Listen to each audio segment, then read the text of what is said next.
sa ulo. Ganito lang ang gamit sa mga tinis. Tatalong ka ng kuya. Una, yung dugo.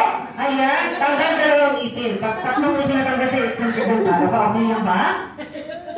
Okay, kuya. Sure, kaya gawin mo yun? Hindi, ayaw mo magparang. So, okay ka